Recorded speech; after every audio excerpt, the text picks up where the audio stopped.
जय हिंद दोस्तों, आदर्श विद्यार्थी के YouTube चैनल पर आप सभी का स्वागत है। चलिए कुछ प्रश्नों से शुरुआत करते हैं। कलकत्ता में उच्चतम न्यायालय की स्थापना कब हुई? ईसाई पादरियों को भारत आने की सुविधा कब मिली? प्रथम विधि आयोग का गठन कब किया गया? भारत में प्रथम गवर्नर जनरल कौन थे? और अंतिम मुगल कौन बनाए गए? और 1858 में महारानी कौन थी? और प्रथम वायसराय कौन थे? तो इन सभी प्रश्नों का उत्तर आज हम इस सेशन में शुरू करने वाले हैं। इन सेशनों की अगर बात की जाए तो ये बहुत ही इंपॉर्टेंट होने वाला है आपके सभी एग्जाम के पॉइंट ऑफ व्यू से।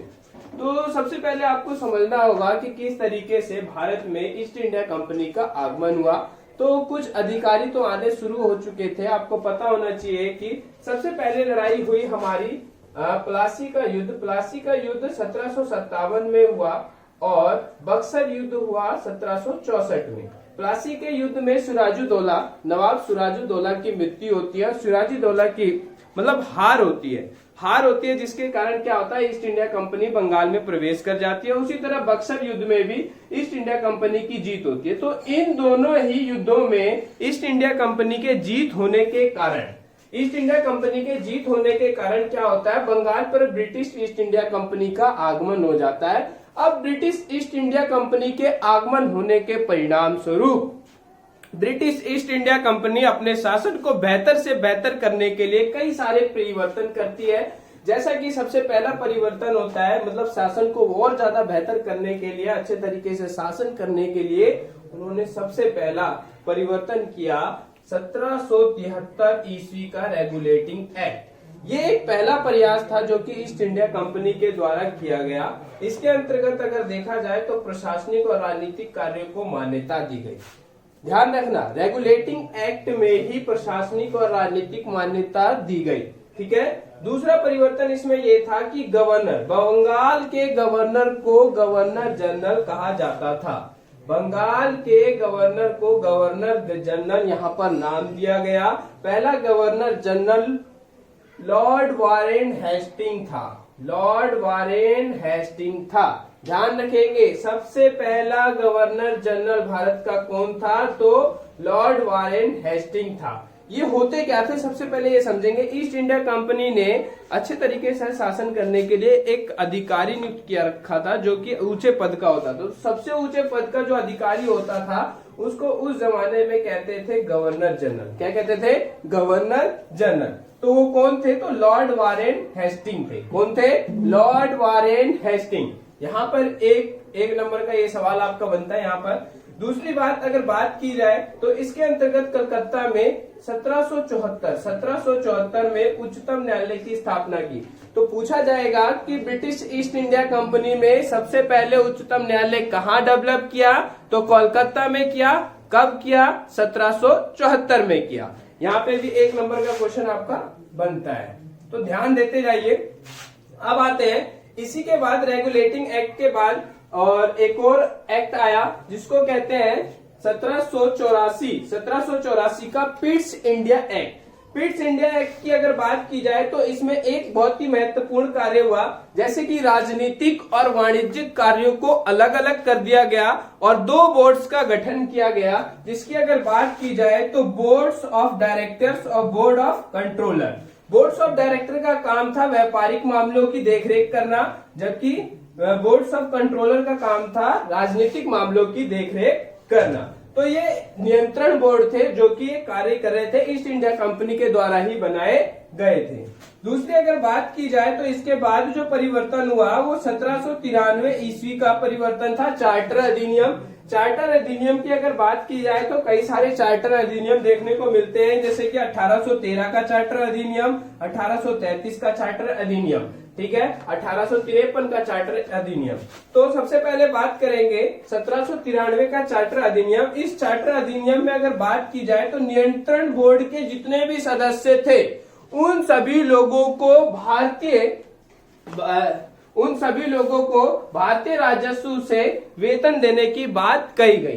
ध्यान रखेंगे सब लोगों को कि 1793 चार्टर अधिनियम के माध्यम से ही भारतीय राजस्व से उन सदस्यों को वेतन देने की बात कही गई। ठीक है। चौथे की अगर बात की जाए तो इसके बाद जो परिवर्तन हुआ, देखिए मैं यहाँ पर आपको सिर्फ मेन जो एग्जाम के पॉइंट ऑफ व्यू से बहुत ज्यादा इंपॉर्टेंट है उन्हीं पर चर्चा करने वाला हूं। वैसे बहुत सारे परिवर्तन थे, लेकिन एग्जाम के पॉइंट ऑफ व्यू से जो इंपॉर्टेंट है वही आप जाने। 1813 ईस्वी का चार्टर अधिनियम, इस चार्टर अधिनियम की अगर बात की जाए तो इस अधिनियम में सबसे महत्वपूर्ण बात यह थी कि ईसाई पादरियों को भारत आने की सुविधा दी गई। इस अधिनियम के द्वारा ईसाई पादरियों को भारत आने की सुविधा दी गई। शायद आपको पता हो कि वीडियो शुरू करने से पहले हमने आपको बताया था, एक क्वेश्चन पूछा था कि ईसाई पादरियों को भारत कब आने की सुविधा दी गई, तो वो दी गई 1813 के अधिनियम के बाद। ठीक है। फिर आता है 1833 ईस्वी का चार्टर अधिनियम। 1833 ईस्वी का चार्टर अधिनियम, इस अधिनियम में कई सारे परिवर्तन किए गए। आपको सबसे पहले बता दूं कि गवर्नर जनरल को भारत का गवर्नर जनरल नियुक्त किया गया। ध्यान रहे, सबसे पहले क्या था, सबसे पहले इसको गवर्नर, बंगाल का जो सबसे पहले जो अधिकारी होता था उसको कहते थे गवर्नर। क्या कहते थे?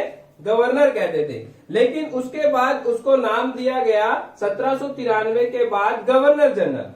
फिर उसके बाद गवर्नर जनरल जो था केवल यहाँ पर बंगाल का था। किसका था? केवल बंगाल का था। लेकिन 1833 के अधिनियम के बाद इस बंगाल के गवर्नर को भारत का गवर्नर जनरल बना दिया गया। कहाँ का? तो भारत का गवर्नर जनरल बनाया गया 1833 ईस्वी में।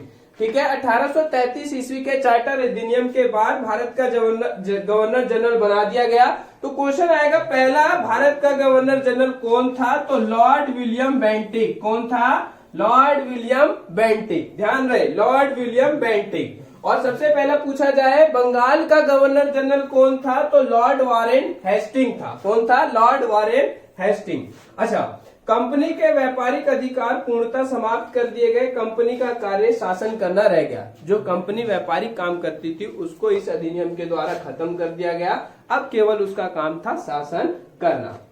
अधिनियम के निर्देश से 1843 में दास प्रथा को भी समाप्त कर दी गई। दास प्रथा जो हमारे देश में चली आ रही थी उसको भी खत्म कर दिया गया इस अधिनियम के माध्यम से।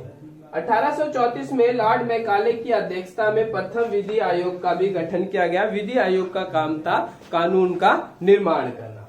ठीक है। आप, मुझे लगता है आप यहाँ तक बिल्कुल क्लियर हो चुके होंगे। एक बार थोड़ा सा रिवाइज करा देता हूँ आपको। अच्छा, रेगुलेटिंग एक्ट के अंतर्गत गवर्नर को गवर्नर जनरल नाम दिया गया, जो कि केवल बंगाल तक सीमित था। लॉर्ड वारेन हेस्टिंग पहले गवर्नर जनरल थे। और 1774 में उच्चतम न्यायालय की स्थापना की गई। ठीक है। और 1784 का पीस इंडिया एक्ट आया। इसके अंतर्गत एक महत्वपूर्ण कार्य था, नियंत्रण बोर्ड की स्थापना की गई। नियंत्रण बोर्ड में अगर देखा जाए तो बोर्ड ऑफ डायरेक्टर और दूसरा था board of controller. Board of director में व्यापारिक मामलों के लिए बनाया गया था और बोर्ड ऑफ कंट्रोलर राजनीतिक मामलों के लिए बनाया गया था। और 1793 का चार्टर अधिनियम में देखा जाए तो बोर्ड, जो नियंत्रण बोर्ड के जो सदस्य थे उनको भारतीय राजस्व से पैसे देने की बात कही गई।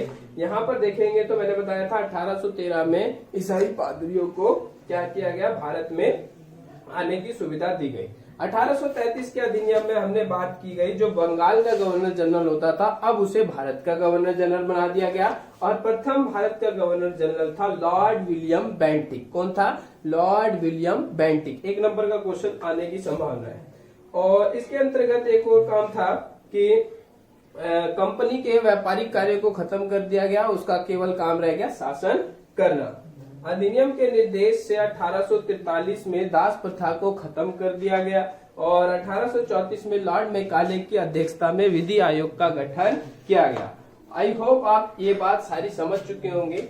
चलिए अब कुछ और चार्टर अधिनियम की 1853 का चार्टर अधिनियम, इस अधिनियम की सबसे बड़ी अगर बात देखा जाए तो कंपनी में जो महत्वपूर्ण पद थे, अब उन पदों को भरने के लिए परीक्षाओं का आयोजन किया जाना शुरू कर दिया गया, जिसके लिए एक कमेटी का गठन किया गया जिसका नाम था 1854 में मैकाले समिति। कौन सी समिति? मैकाले समिति को नियुक्त किया गया। ठीक है। 1858 ईस्वी का भारत शासन अधिनियम, इसको ताज का शासन भी कहते हैं। इसको ताज का शासन इसलिए कहते हैं क्योंकि 1857 में आपको पता है कि 1857 का विद्रोह हुआ था, और 1857 के विद्रोह के बाद क्या हुआ कि जो भारत में शासन करने की जिम्मेदारी थी ब्रिटिश क्राउन को दे दी गई। किसको? ब्रिटिश क्राउन को दे दी गई। ब्रिटिश क्राउन अगर देखा जाए तो उस समय ब्रिटेन की रानी हुआ करती थी रानी विक्टोरिया, महारानी विक्टोरिया हुआ करती थी। ये 1 नंबर का क्वेश्चन पूछा जाएगा कि 1858 में महारानी कौन हुआ करती थी? तो रानी विक्टोरिया हुआ करती थी। 15 सदस्यों की भारत परिषद का सृजन भी किया गया, जिसमें 8 सदस्य ब्रिटिश सरकार द्वारा थे, 7 सदस्य कंपनी द्वारा थे। ठीक है। मुगल सम्राट, बिल्कुल ही मुगल सत्ता खत्म हो गई। 1857 के विद्रोह के बाद क्या हो गया, भारत से मुगलों का जो शासन था वो खत्म हो गया, और बहादुर शाह जफर भारत में अंतिम मुगल शासक बने। वो अपने आप को बचाने के लिए बर्मा चले गए, बर्मा आज का म्यांमार। ठीक है। अच्छा, बोर्ड्स ऑफ डायरेक्टर्स और बोर्ड ऑफ कंट्रोल, इन दोनों को ही समाप्त कर दिया गया क्योंकि अब शासन सारा किसके हाथों में था? ब्रिटिश क्राउन के हाथों में था। भारत के गवर्नर जनरल का नाम बदल करके वायसराय कर दिया गया। जो वायसराय जो बने, प्रथम वायसराय जो बने लॉर्ड कैनिंग बने। अब यहाँ पर समझने योग्य बातें ये है कि सबसे पहले क्या था? गवर्नर नाम था, फिर गवर्नर जनरल नाम पड़ा, फिर गवर्नर जनरल के बाद गवर्नर जनरल जो था बंगाल तक सीमित था, फिर उसको भारत का गवर्नर जनरल बनाया गया, फिर उसके बाद उसको वायसराय नाम दिया गया। तो आपको पता होना चाहिए कि कब कब ये परिवर्तन हुए। तो सबसे पहला परिवर्तन 1773 में गवर्नर से गवर्नर जनरल नाम दिया गया, फिर उसके बाद गवर्नर जनरल ये जो था बंगाल तक था, फिर उसके बाद 1833 ईस्वी में क्या हुआ, गवर्नर जनरल को भारत का गवर्नर जनरल घोषित कर दिया गया, फिर उसके बाद 1858 में गवर्नर जनरल को वायसराय नाम दिया गया। तो प्रथम वायसराय कौन थे? Lord Canning. ठीक है। 1861 का भारत परिषद अधिनियम, इस अधिनियम में ज्यादा महत्वपूर्ण कार्य तो नहीं हुए, लेकिन फिर भी विभागीय प्रणाली का आरंभ हुआ। ठीक है। लॉर्ड कैनिंग के द्वारा किया गया। वायसराय अध्यादेश जारी करने के लिए शक्ति का अधिकारी हो गया, मतलब उसको शक्ति दे दी गई कि वो भी अध्यादेश जारी कर सकते हैं। 1853 ईस्वी का 1873 ईस्वी का अधिनियम, इस अधिनियम के अंतर्गत क्या किया गया कि अब ईस्ट इंडिया कंपनी का जो रास्ता था उसको कभी भी भंग किया जा सकता था, इस बात के रास्ते खुल चुके थे। और 1 जनवरी 1884 को कंपनी को औपचारिक रूप से भंग कर दिया गया। ठीक है। ये ध्यान रखेंगे कि ईस्ट इंडिया कंपनी को औपचारिक रूप से कब भंग कर दिया गया, तो 1 जनवरी 1884 ईस्वी को भंग कर दिया गया। 1892 ईस्वी का भारत परिषद अधिनियम, इस अधिनियम में एक महत्वपूर्ण काम हुआ कि अप्रत्यक्ष चुनाव प्रणाली को अपना लिया गया, यानी कि इसकी शुरुआत हो गई। अप्रत्यक्ष में होता है कि जनता पार्टिसिपेट नहीं करते हैं, जो महत्वपूर्ण लोग होते हैं सत्ता में वो ही केवल पार्टिसिपेट करते हैं। 1909 का भारत परिषद अधिनियम, इसको मॉर्ले मिंटो सुधार भी कहते हैं। इसको मॉर्ले मिंटो सुधार इसलिए कहते हैं क्योंकि उस समय लॉर्ड मॉर्ले इंग्लैंड में भारत के राज्य सचिव हुआ करते थे, और उस समय लॉर्ड मिंटो, ठीक है, मॉर्ले क्या होते थे? भारत के राज्य सचिव होते थे। कहां पे? इंग्लैंड में। और मिंटो जो हुआ करते थे भारत के वायसराय हुआ करते थे। तो इन दोनों ने जब मिलकर सुधार करने की बात की तो इसको कहा गया मॉर्ले मिंटो सुधार। ठीक है। पहली बार इस अधिनियम में पहली बार मुसलमानों को पृथक प्रतिनिधित्व का अवसर प्रदान किया गया। पृथक प्रतिनिधित्व का मतलब होता है कि एक स्पेशल समुदाय के लोगों को सत्ता में लाने के लिए उनके लिए अलग प्रतिनिधि व्यवस्था की व्यवस्था कर देना। ठीक है। चलिए, पहली बार मुसलमान समुदायों का हो गया। चलिए, हाँ, लॉर्ड मिंटो को सांप्रदायिक निर्वाचन का जनक माना जाता है। यहाँ पे एक क्वेश्चन बनेगा, बहुत अच्छा सा क्वेश्चन यहाँ पे बनेगा, सांप्रदायिक निर्वाचन के जनक किसे माना जाता है? तो सांप्रदायिक निर्वाचन के जनक माने जाते हैं लॉर्ड मिंटो। किसको माना जाता है? लॉर्ड मिंटो को माना जाता है सांप्रदायिक निर्वाचन के जनक। केंद्रीय और प्रांतीय विधान परिषद को पहली बार बजट पर वाद विवाद करने का, सार्वजनिक हितों के विषयों पर प्रस्ताव पेश करने, पूरक प्रश्न पूछने और मत देने का अधिकार भी दिया गया। ठीक है, और ये बहुत ही इंपॉर्टेंट है, ध्यान रखने योग्य बातें हैं।